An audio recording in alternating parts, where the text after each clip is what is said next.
welcome to Fridays with Father. Today I'm here in a different location. I'm downtown Vancouver, right behind the Proto-Cathedral, St. James, and I'm at the Blessed Pier, Giorgio, Frassati Adoration Chapel. Some didn't even know we have this. It's a 24-hour adoration chapel. I'm just back here, and you can call the parish office to get your code and to sign up for a time to adore the Lord. But the reason I'm here is because, well, we're going to have to find a new name, because Blessed Pier Giorgio is going to become Saint Pier Giorgio this weekend on September 7th. So now we'll have to change the sign to say Saint Pier Giorgio Frassati. Inside's a special relic, actually.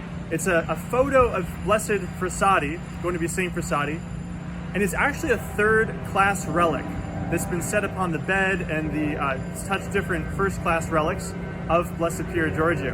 Super cool fact. So I want to talk about the canonization process. How is that going to look? What's a canonization mass all about, and how does someone become a saint? Normally, when a saint first becomes a saint, it starts by simply the people from that person's life proposing to their local bishop to say, hey, here's a lady or a guy that you should take a look at. He died, but he lived a holy life or had some exemplary thing. And then the bishop takes it and says either yes, that looks good, or no. And if he says yes, he then takes it and proposes it to the Vatican. The Vatican then does a really thorough investigation into that person's life. All they did, they interview all kinds of people around them, just trying to really make sure this person was truly a saint, truly someone that is worthy of being a canonized saint in the Catholic Church. Doesn't mean that they couldn't have had a rough past, but in some ways exemplify Christ working through them. Once that happens, then they pronounce that person a servant of God and eventually a venerable.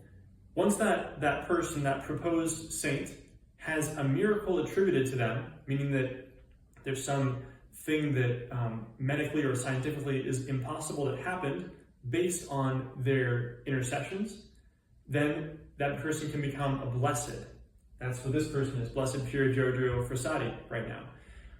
If that person then gets a second professed miracle, again, meaning that medically or scientifically something was impossible that happened because of their intercessions, then that person can be elevated to a saint. And that's what's going to happen this Sunday to both Blessed Pier Giorgio Frassati and Blessed Carlo Acutis. I don't have a photo of him, otherwise I'd include him too. Both of these were really young guys that became saints. I'll talk about that in just a second, but first I want to just mention, what's that look like? What's a canonization mass look like? I mean, what happens at that mass? Well, it begins with a big mass, usually in Rome, although not necessarily. It could be other places as well. There was one in Washington, D.C. a few years back. But at that mass, the Pope comes and these people are presented to them. Someone reads off the list of their findings of the studies. What did this person do? What kinds of evidence of a holy life did this person exemplify? And then they presented the miracles. Once the Pope receives that, he then issues a statement, essentially saying, by the authority of Christ and of the apostles, we declare these to be members of the cloud of witnesses, of the saints in heaven, and instructs the people then to say that you should venerate these saints. We can, in other words, without a doubt of confidence, we can really be sure that these people are in heaven and can pray for us, and are good examples to follow. The Mass then continues, and at some point their relics are proposed and brought forward. There's a period of silence and prayer during that, where everyone venerates the relics of these brand new saints for the first time. It's a very exciting Mass.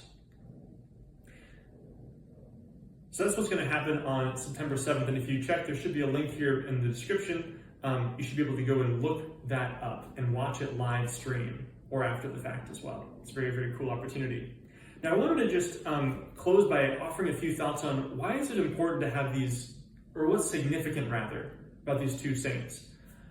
And what's really special, what really stands out, is that these are young guys. Blessed Pier Giorgio, sure, he lived 100 years ago, but he died at age 24, and in a lot of ways is someone that we as any person, but especially the younger people of today's society, can look to and say, wow, I can relate to that person. Blessed Carlo Acutis, he was born in 1991. If he was still alive today, he'd only be about 36 years old.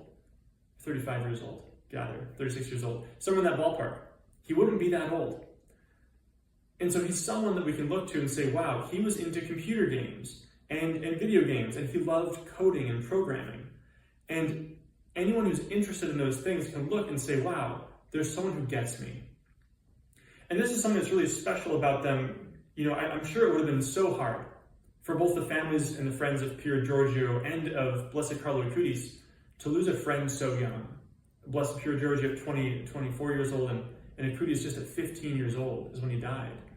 And their deaths became as real tragedies in the moment. But it's a real witness to the power of God working in them, because now we can look back and say, wow, that was a tragedy that happened, no doubt. But God used that tragedy of a young person's death to now be an example to so many young people. I mean, if these saints hadn't died at the ages they did, then they wouldn't be young saints, right? We wouldn't be able to look to them the same way. And now millions and millions of people are inspired every year and every day by these young saints. And so it's really true what Carlo Acutis said on his deathbed. His dying words to his mother, Carlo Acutis, was this. He said, "Mom, don't be afraid.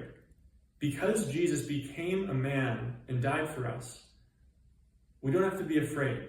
Rather, we can strive for heaven and prepare ourselves for the eternal glory of what awaits us." That's the inspiration we have from these young people. So thanks be to God for their example and for their lives. And like I said, let's tune in on September 7th on Sunday and watch their Canonization Mass.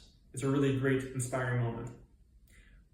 Blessed Pier, Giorgio Frassati, and Blessed Carlo Acutis, pray for us. This has been Fridays with Father, and I hope you have a blessed rest of your day.